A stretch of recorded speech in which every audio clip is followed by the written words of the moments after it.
ओम शांति। 2026 से 2028 तक क्या आने वाला है विनाश काल। देखिए, आज का जो ये वीडियो है इस टॉपिक पर इसलिए बनाया है कि इसके लिए मेरे पास 4-5 लोगों के 2 दिन से लगातार कमेंट आ रहे हैं। उसके लिए आपको सिर्फ एक ही 2 कमेंट पढ़ करके सुनाएंगे।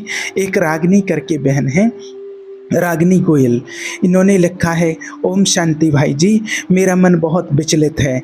मैंने बहुत सारे वीडियो देखे हैं, बहुत ज्योतिष लोगों के और भी भविष्यकर्ताओं के। उसमें उन्होंने बताया है कि 2026 से 2028 तक सिर्फ 30% ही जनसंख्या बचेगी, बाकी के सब लोग विनाश में नष्ट हो जाएंगे। क्या ये सत्य है? क्या 2028 तक दुनिया का अंत हो जाएगा? प्लीज़ भाई जी, इस पर आप विस्तार से समझाइए, मेरा मन बहुत विचलित है। एक और दूसरा है, संजीव यादव करके है, इन्होंने पूछा है, ओम शांति भाई जी, मैं अभी स्टूडेंट हूँ और मैं जॉब की तैयारी के लिए बहुत मेहनत कर रहा हूँ, पढ़ाई कर रहा हूँ।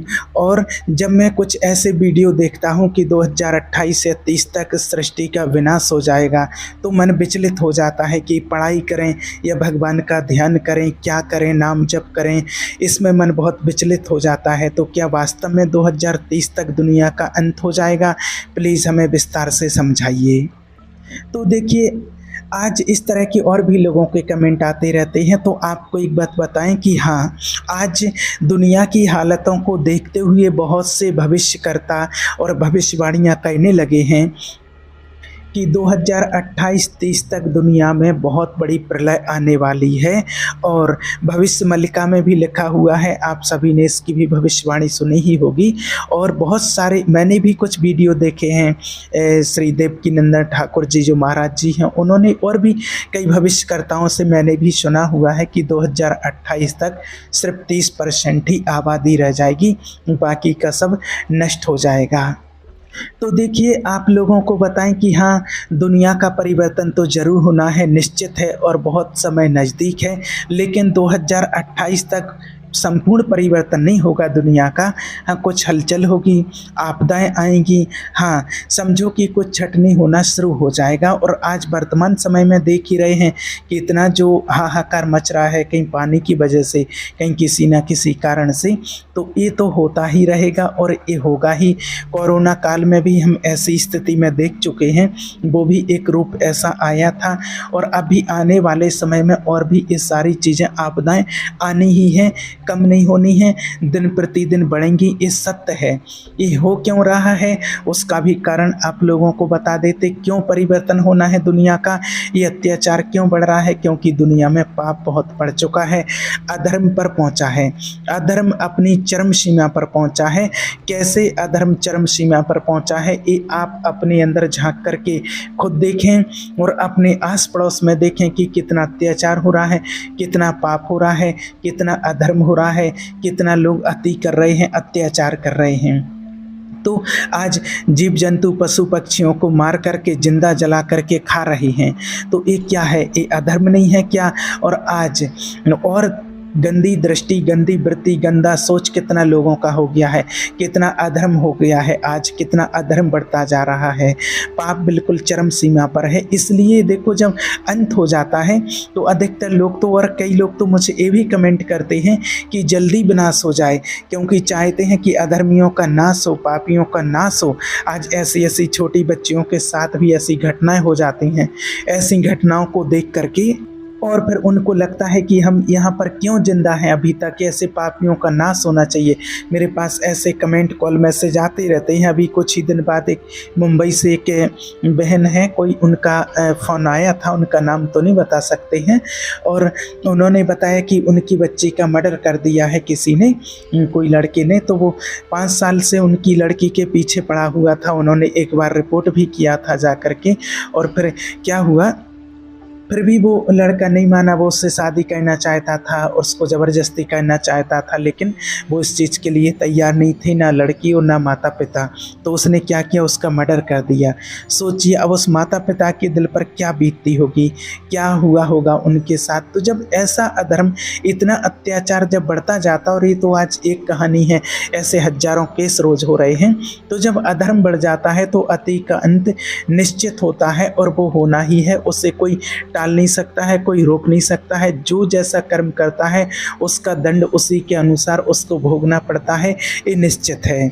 दूसरी चीज़ देखिए, आपको बताएं कि दुनिया का परिवर्तन होना निश्चित है, ये तो हमें परमपिता परमात्मा ने पहले ही बता दिया है, तो इसमें हमें घबराने की ज़रूरत नहीं है। ये तो परमात्मा ने हमें 1936 में, जब परमपिता परमात्मा शिव ने ब्रह्मा तन का आधार लिया था और उनके तन में प्रवेश किया था, तभी बता दिया था कि दुनिया में परिवर्तन का समय शुरू हो चुका है। इस दुनिया में विकास होगा, विकास में ही विनाश छिपा होगा, लेकिन लोगों को विकास दिखाई देगा, विनाश दिखाई नहीं देगा। तो आज हम देख रहे हैं कि शुरुआत तो हो चुकी है। इसलिए सबसे पहली चीज़ आपको बताएं, जो पहले कमेंट किया है, जो बहन ने बोला है, रागिनी बहन ने, कि मेरा मन बहुत विचलित है, तो आपको देखिए विचलित नहीं होना है। आपके जैसे और भी लोग भयभीत होंगे इस चीज़ से, लेकिन हमें परमात्मा ने पहले ही सचेत कर दिया है, बता दिया है। तो हमें आने वाले समय के लिए तैयारी करनी है, हमें डरना नहीं है इन चीज़ों से। हमारे डरने से कुछ नहीं होगा, हमें मजबूत बनना है, और हमें भगवान से भी वो शक्ति लेनी है, वो पावर लेनी है।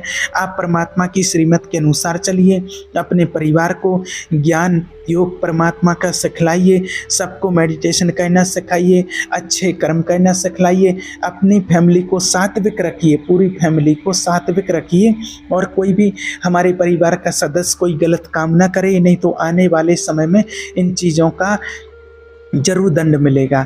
तो इसलिए आप सभी को ये सावधानी रखनी चाहिए। रोज़ भगवान को याद करो, 1 घंटा आपको जरूर निकालना ही निकालना है, 24 घंटे में से 1 घंटा आपको जरूर निकालना है। और अगर आप ऐसा करते हैं, परमात्मा का ध्यान करते हैं, दूसरों की मदद करते हैं, धर्म के मार्ग पर चलते हैं, ईश्वर को अपने जीवन का साथी और पहला सहारा मानते हैं, तो समय तो आएगा, परिवर्तित तो दुनिया में परिवर्तन तो होना है, लेकिन जो भगवान के बन चुके हैं, भगवान को मानते हैं, उनको दुख नहीं भोगना पड़ेगा, कष्ट नहीं भोगना पड़ेगा, और वो अच्छे से आराम से खुशी खुशी से शरीर छोड़ करके जाएंगे। ये होगा उनके साथ। इसलिए आपको अभी से इस चीज़ की तैयारी करनी है। दूसरी चीज़ आपको बताएं, जो दूसरे जो भाई हैं जिन्होंने कमेंट किया है, जिन्होंने पूछा है कि हम अभी पढ़ाई कर रहे हैं, तो ऐसे में क्या करना चाहिए। तो देखिए, आपको पढ़ाई बंद नहीं करनी है। आप जो भी जिस क्षेत्र में हैं, जो भी विकास कर रहे हैं, आप विकास कीजिए, लेकिन आप उसके साथ साथ आप 1 घंटे का समय परमात्मा के लिए ज़रूर दीजिए। और वो अपनी पढ़ाई हो, बिजनेस हो, धंधा हो, जॉब हो, जो करते हुए वो तो आप सब कुछ कीजिए, उसको आपको रोकना नहीं है, उसको बंद नहीं करना है। आपको बिल्कुल कंठी माला लेकर के नहीं बैठ जाना है एक ही जगह पर। आप वो सब कुछ करते रहिए। अपनी फैमिली, परिवार, जो भी आपको जिम्मेवारियां मिली हुई हैं, उनको निभाइए, और उनको निभाते हुए आने वाले समय के लिए आप तैयारी भी करते रहिए। जो समय आने वाला है, कुछ समय का फेस हम कैसे कर सकें, उसके लिए, उसका सामना कैसे करना है, तो उसके लिए आप परमात्मा का ध्यान कीजिए, मेडिटेशन कीजिए, परमात्मा से शक्ति लीजिए, और किसी के साथ कोई अहित मत कीजिए, कोई गलत मत कीजिए, किसी के साथ कोई ऐसा हिसाब किताब मत बनाइए अभी पाप कर्म जो बने, और जिसका दंड हमें आने वाले समय में भोगना पड़े। तो ऐसा कोई भी आप काम मत कीजिए। और अभी बस सिर्फ समय है पुण्यात्मा बनने का, भगवान का ध्यान करने का, क्योंकि अब समय आ चुका है जो बहुत जल्दी ही दुनिया का परिवर्तन होना है, और वास्तव में ऐसा होगा। और होते हुए आज दुनिया में ऐसी प्राकृतिक की आपदाएं और भी बहुत सारी चीज़ें ऐसी देख रहे हैं, बहुत सारी बीमारियां ऐसी बढ़ रही हैं जिनका कोई दुनिया वालों के पास इलाज नहीं है। और आज देख ही रहे हैं कि बीमारियों के कारण कितनी रोज़ मौतें हो रही हैं। जैसे कोरोना आया था तो उस टाइम पर देख लिया है, और ऐसा ही टाइम आएगा कि कोई साथ नहीं देगा सिर्फ एक परमात्मा के सिवाय। कोरोना के टाइम पर आप सभी ने देख लिया है कि कोई साथ देने वाला नहीं था, अपने अपनों का ही साथ छोड़ चुके थे, कोई साथ देने वाला नहीं था। अपने परिवार के, अपने माता पिता, पति पत्नी, भाई बंधुओं का अंतिम संस्कार नहीं कर पाया लोगों ने। एक तो डर के वजह से, भय के वजह से, और कुछ चाहते थे तो गवर्नमेंट की वजह से नहीं कर पाए। ऐसी स्थिति आप सब लोग देख चुके हैं। ऑक्सीजन नहीं मिली, कई सारी चीज़ें, पैसे कोई काम में नहीं आए लोगों के, लाखों करोड़ों रुपए रखे के रखे रह गए, लेकिन थोड़ी सी ऑक्सीजन नहीं मिली, ऑक्सीजन का सिलेंडर नहीं मिला। जो ऑक्सीजन हमें परमात्मा मुफ्त में दे रहे हैं, जो वायु हमें फ्री में मिल रही है, वो पैसे दिए दिए नहीं मिली थी। ऐसा भी समय आ गया था। तो आज जिस चीज़ की हम अति करते हैं, जब अति करते हैं तो अंत होता है।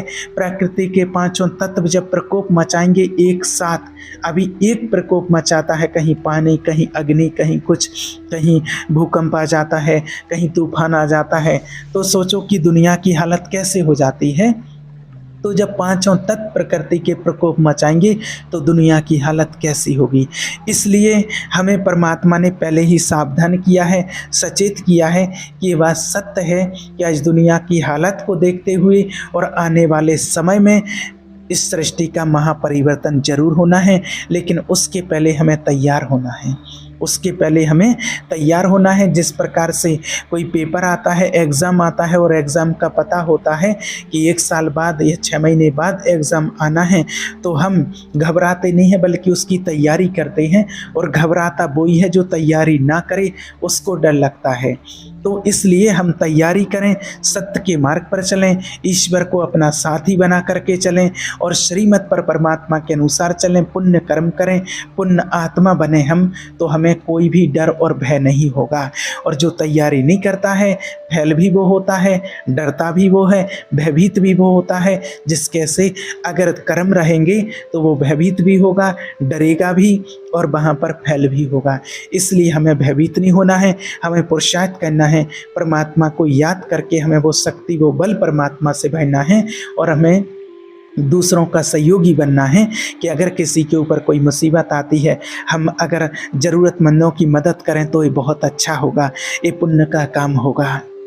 इसलिए देखिए, परिवर्तन तो निश्चित है, आप कोई डराने के लिए नहीं कह रहे हैं, लेकिन ऐसे ऐसे सीन सामने आएंगे कि आप देख नहीं पाएंगे, जिसके लिए कोरोना तो कहो कि सिर्फ एक ट्रायल था, अभी पूरी फिल्म तो अभी बाकी है। बस ऐसा सीन, ऐसा समय सामने आएगा। इसलिए आप लोगों को बस सावधान रहना है और हमें अब तैयारी करनी है, किसी भी प्रकार से हमें डरना नहीं है। ठीक है। ओम शांति।